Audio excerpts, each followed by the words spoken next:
మా అధ్యక్షుడు నరేష్ పై నటి హేమ మండిపడ్డారు.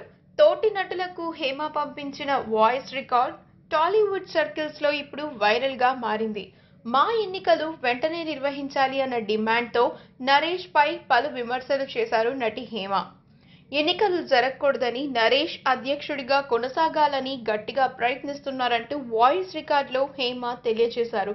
ఇంతవరకు మా అసోసియేషన్ రూపాయి సంపాదించలేదు, ఉన్న 5 కోట్ల నిధులను నరేష్ 2 కోట్లకు తీసుకొచ్చారంటూ 3 కోట్లు వృధాగా ఖర్చు చేశారు అంటూ ఆరోపించారు. గతంలో ఆఫీస్ ఖర్చు బయట నుంచి తీసుకొచ్చి ఇచ్చేవాళ్లము అని, కానీ నరేష్ హాయిగా కూర్చుని అకౌంట్లో డబ్బులని ఖర్చు పెట్టేస్తున్నారంటూ తీవ్రమైన విమర్శలు చేశారు హేమ. ఈ వీడియో కనుక మీకు నచ్చినట్లయితే మీ అభిప్రాయాన్ని కామెంట్స్ ద్వారా మాకు తెలియజేయండి. మా ఛానల్ని సబ్స్క్రైబ్ చేయడం మర్చిపోకండి.